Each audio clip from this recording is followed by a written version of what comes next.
Inshallah tunaendelea vizuri katika halaka yetu ya fiqhi, na bado tupo katika mlango wa tahara. Tupo katika mlango wa nini? Wa tahara. Ni mlango mrefu, sisi twachukua tu baadhi ya bullets ili tuweze kuokoa muda na kuweza kukumbushana. Tulikoma katika vigawanyo vya maji, nadhani tunafahamu vizuri. Katika wiki iliyopita tukalizungumzia swala zima la maji.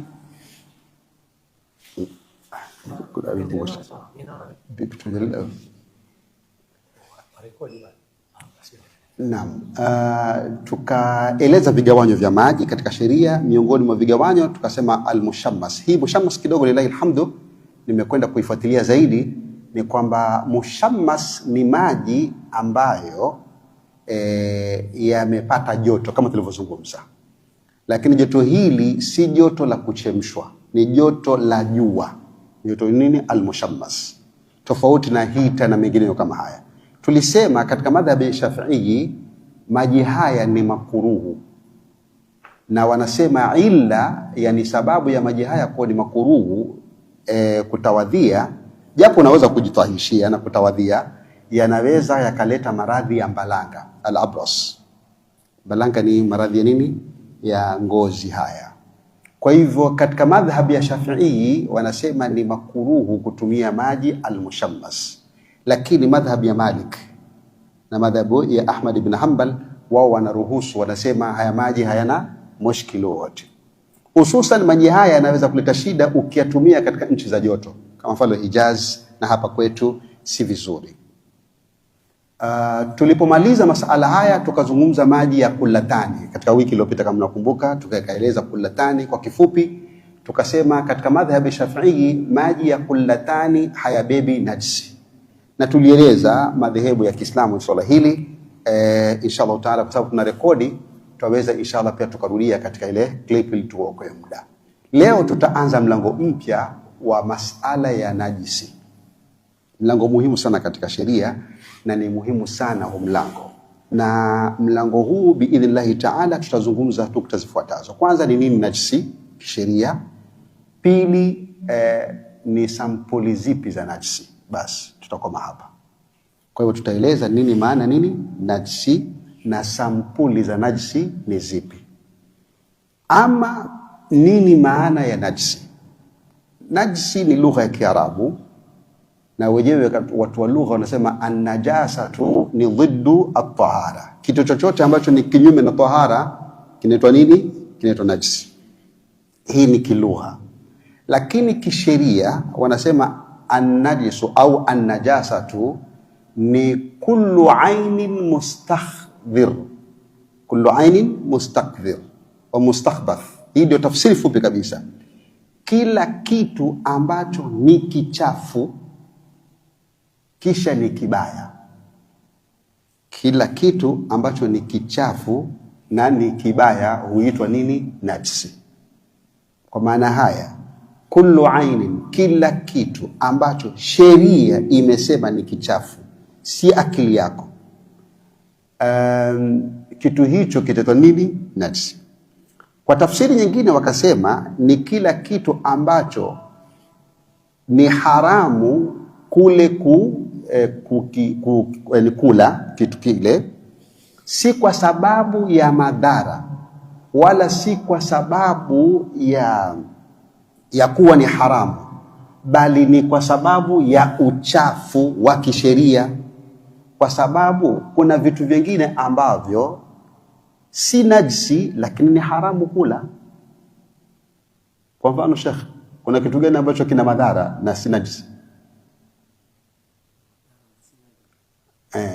Kina madhara, mwanadamu hafai kutumia, lakini si najisi. Kwa mfano haraka ni sumu. Sumu si nini? Si najisi, lakini ukila sumu itakuwa umepata dhambi kwa sababu umejidhuru, na Kiislamu ufanye nini? Ufai kujidhuru. Kuna wale wenye maradhi ya mapenzi Sheikh, amekwazwa na mwanamke, sasa wacha mkajiue. Sasa ukijiua ndio utakuwaje? Sasa nikapumzike. Kwa hivyo sumu kihakika ni madhara. Kwa hivyo sumu si najisi. Vingine kuna vitu ambavyo asili, mfano kama bangi. Bangi si najisi lakini haramu kutumia. Bangi si najisi lakini ni haramu. Mtume Muhammad sallallahu alaihi wasallam anasema kullu muskirin haramu, kila kinacholevya ni haramu, kiwe kingi au kidogo. Kwa hiyo usiseme wana mimi lakini kila miraha haipandishi stimu chochote ambacho ni kilevya kinahesabiwa kuwa nini? Ni mvinyo katika sheria, al-khamr. Kwa hivyo kitu unachokula ambacho ni haramu kukitumia, lakini si kwa sababu ya madhara wala si kwa sababu ya kiafya na mengineyo, wala si kwa sababu ya haramu, bali ni kwa sababu ya uchafu, ndio kinaitwa najisi katika sheria. Ndio kinaitwa nini? Najisi. Kwa msingi huu maulama wakasema kuna tofauti baina ya an-najisu kwa kasra na an-najasu kwa fatha. Ukisema an-najasu na an-najisu kama vile kusema at-tuhuru na at-tahuru. An-najasu ni jina la kinacho najisisha, ni jina la kinacho najisisha. Mfano pombe, nguruwe, hii itaitwa nini? An-najisu. Sawa, inaitwa nini? Itaitwa an-najasu. Ukisema an-najisu bikasri mim bikasri jim, maana yake itakuwa ni sifa ya kile kitu. Kwa mfano Waarabu wanaposema ma'u najisun, hawasemi ma'u najas, wasema ma'u najisun, jimu wale kasra, kwa sababu maana yake yani maji yaliyo najisika. Kwa hivyo kuna an-najasu bi fathil mim na an-najisu bi kasri al-mim. Kama vile Waarabu wanasema kuna at-tahuru na at-tuhuru kama tulivyoeleza. Kama kuna al-faturu na futur. Al-futuru ni kufuturu, kule kufuturu. Katika Kiswahili cha hapo Mombasa tunasema kufuturu, lakini Kiswahili cha Zanzibar wanasema kufutari. Yote ni Kiswahili. Kwa hapo Mombasa tunasema nenda kufuturu, lakini kule Zanzibar wanatumia sana kufutari. Kwa hivyo al-futuru ni kule kufuturu, al-faturu ni kile tunachofutari, yani tunasema futari. Upande huu baadaye wanavyoni wakaeleza sasa aina ya najisi. Najisi ni aina mbili kuu. Kuna najisi ambazo huitwa ainia, najisi ainia, kisha na najisi hukumia. Najisi ainia ni zipi? Wanasema ni zile najisi ambazo kuna tafsiri mbili. Tafsiri ya kwanza, na hii tafsiri ni mashuhuri sana kwa Imam Malik, anasema najisi ainia ni ile ambayo yenyewe kidhati yake ni najisi. Kwa mfano unapiga mfano wa nguruwe au mbwa. Asili hawa ni ainia, manake yule mnyama mwenyewe nini? Ni najisi moja kwa moja. Ute wake, mate yake, yote hii nini? Ni najisi. Ama hukumia ni ile najisi ambayo kihukumu ni kama imekutukia nguo yako, kanzu yako, kisha ikadondokewa na mikojo, ikakauka ile kanzu, usione mahala pa mikojo ni wapi. Kwa hivyo inaitwa nini? Hukumia. Itabidi uoshe, na ukiosha basi, lakini jibwa ni linaonekana, yani ni unamuona. Kwa hivyo tafsiri ya kwanza ya kigawanyo hiki cha ainia, wanasema ni najisi yoyote ambayo yenyewe kwa dhati yake ni najisi, wala si kihukumu tu, bali kidhati yake ni najisi. Wengine wakasema ainia ni ile ambayo vile hata ukaiosha haitahiriki. Kwa mfano leo tuseme mtu aoshe mavi anaosheka, haiwezi kuosha, yani kinyezi hakiosheki, yani ni vile tayari kinyezi. Yani hakuna njia nyingine ya kutahirisha nini kile kinyezi, huwezi kutahirisha kinyezi. Kinyezi itakuwa ni vile najisi. Hiyo ndio tafsiri ambayo wengi wameishika. Sasa basi tukimaliza katika swala hili la najisi, wanavyoni wametofautiana.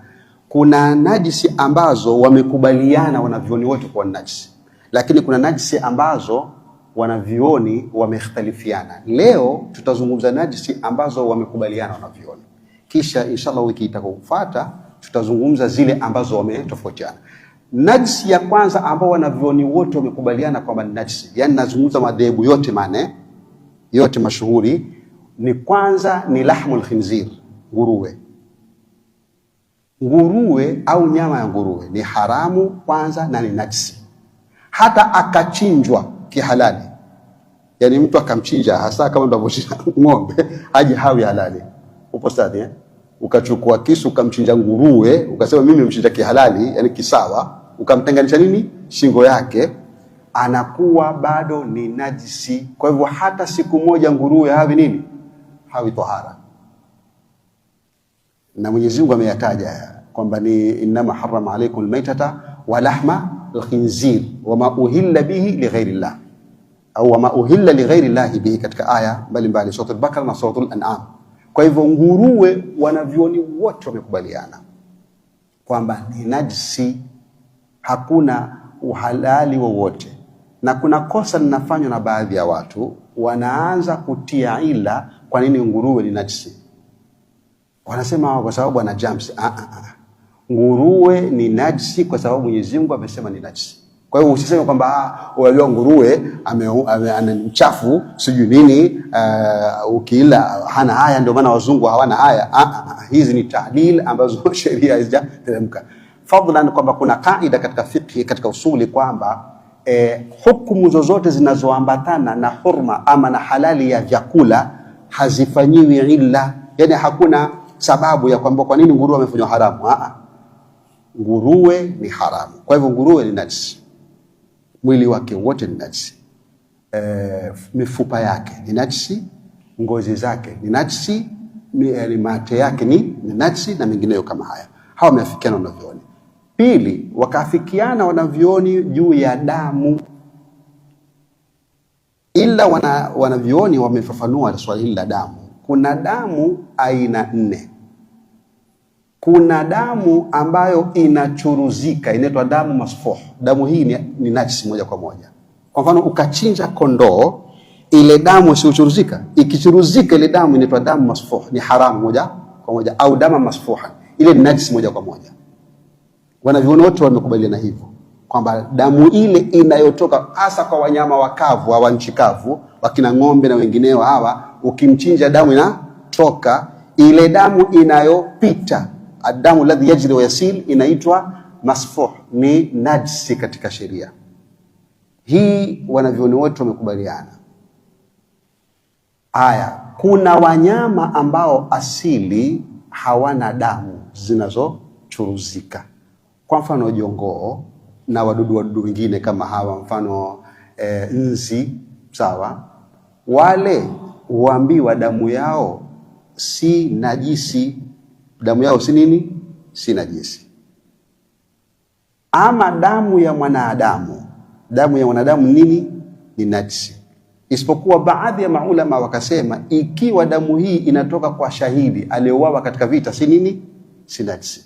Hii ni moja katika rai ameitaja ad-Daktur Wahbatu Zuhaili katika kitabu chake Al-Fiqh wa Adillatu fil Islam. Amesema ikiwa shahid ameuawa katika vita, amedungwa visu, sasa kuna majeruhi ameyapata, ile damu yake si nini? Si najisi. Hii ni kauli imeitaja.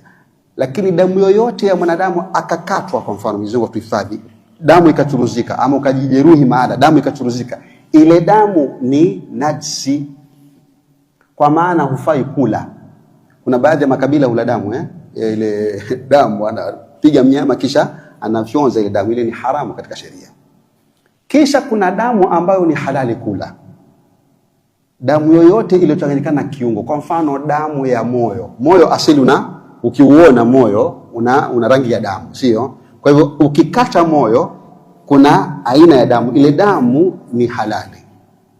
Na damu ya wengu, tihal, pia ni damu ya ruhusiwa. Na damu ya ini, al-kabad, zote hizi ni damu za halali. Ndio maana maini tunakula na ni damu ile. Na hakuna nyama nzuri kama nini? Kama maini, sio? Wanataka meni ya maini. Kwa hiyo maini ni halali. Kwa hiyo ile damu ile ni halali. Ama hizi za mutura zinazochukua damu kuwekwa pale ndani, ni haramu.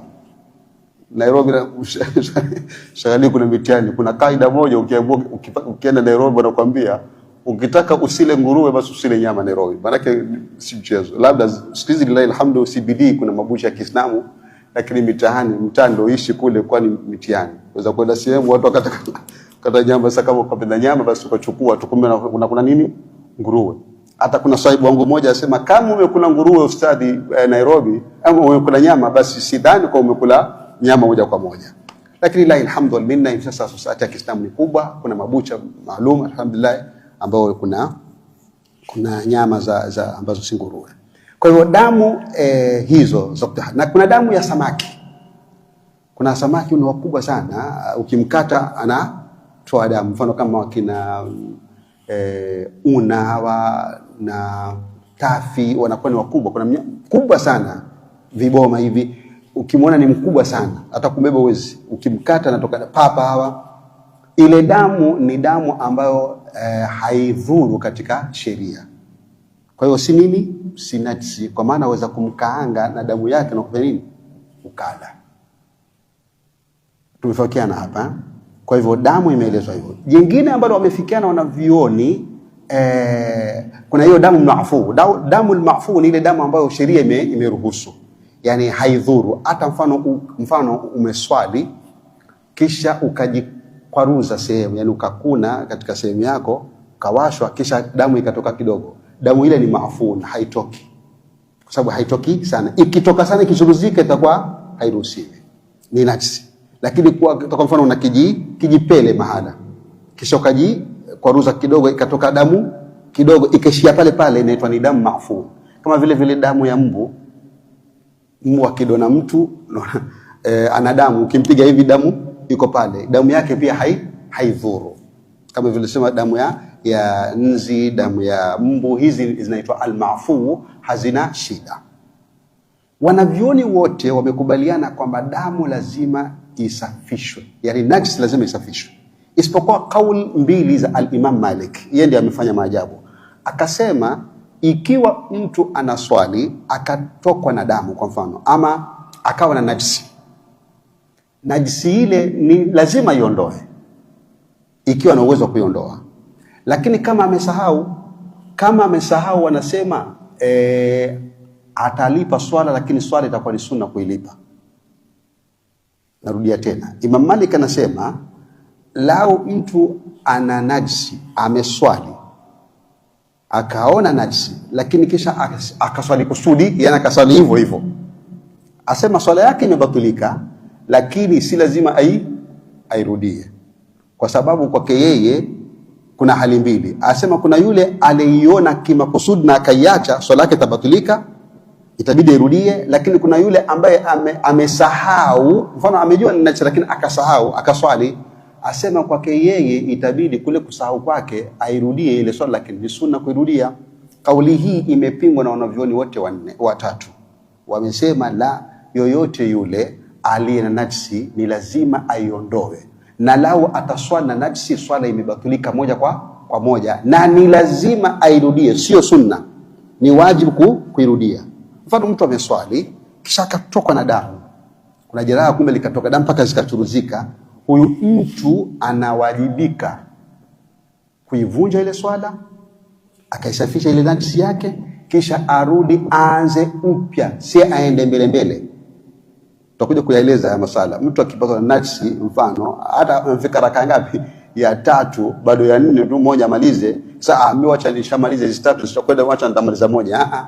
Ni unaanza upya. Kama vile mtu udhu ukamtoka katika swala, rakaa ya mwisho udhu ukakutoka, utabidi uende ukatawadhe na uanze upya swala, wala uandi mbele ukasema basi zile 3 ziko sawa mimi uko mbele. Hairuhusiwi. Tofauti na tawafu ya al-Kaaba, udhu ukitanguka unaenda kutawadha, unarudia, unaendelea mbele, yani unahesabu kama umebakisha 2 3 na unaendelea. Jengine ambalo wamekubaliana wanavioni ni masala ya madhi. Madhi ni najisi. Madhi ni maji yanayotoka kwa matamanio.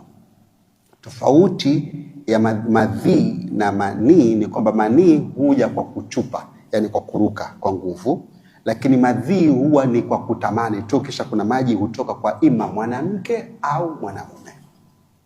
Tofauti na umajimaji wa mwanamke, nazungumza na watu wazima ndugu zangu hapa, kuna wanawake kimaumbile yao katika nafsi zao hutokwa na maji. Maji haya hayatokwi kwa matamaniwa, ni ile sehemu yao ya kike. Yale maji si najisi, lakini aula ayaoshe kama anataka kuswali, lakini si najisi. Lakini mwanamume akitokwa na madhi amebatilisha hiyo, yani amenajisisha nguo yake kama imeingia madhi, na vile vile inabidi akatawadhe. Kwa hivyo unatakiwa ukatawadhe, lakini pia unatakiwa uoshe nini? Nguo yako iliyopatwa na madhi. Na nakumbuka shekhi wetu mmoja katika kutunasihi kuoa akasema, nyinyi mnaooa karibu na Ramadhani chungeni sana. Yani mnaooa na wakati mke unaye, mfano kipindi cha kuswali kimefika, lakini uko mpya na mkeo, sasa magusana kisha uenda msikitini. Asema ni uchunge sana, kwa sababu unaweza kugusana naye vile na kikoi chako unacho kuna kuswalia kimeingia nini manii ni shughuli nyingine hiyo, lakini madhi ukaenda kuswali vile vile. Sema hai jambo ni kile kikoi ukakioshe, na pia uoshe nafsi yako ambayo imepata nini? Madhi. Kwa hiyo madhi ni najisi. Na vile vile wadi ni maji yanayotoka mtu kabla au baada ya kukojoa mkojo wa kawaida. Inaitwa nini? Madhi. Nayo ni maji membamba ambayo haya tofauti ya madhi na wadi ni kwamba si maji ya matamaniwa, bali ni maji humtoka tu mwanamume, rijali wa kisawasawa hutoka na maji kama haya, ambayo pia ni najisi.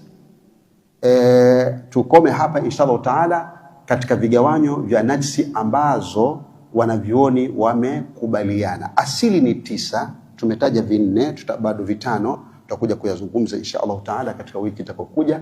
Hizi najisi hizi wamekubaliana wanavyuoni wote kwamba ni najisi, kiasi kwamba Muislamu hafai kuamiliana navyo, na zikimsibu lazima jitwahirishe, na kama imesibu nguo vile vile lazima nguo ile uitwahirishe nguo ile, ndipo uwe katika masala nini ya tahara. Tumuomba Mwenyezi Mungu atujalie min alladhina yastami'una qawla fattabi'una ahsana. Aqulu qawli hadha astaghfirullah wa lakum fastaghfiruhu innahu huwal ghafurur rahim.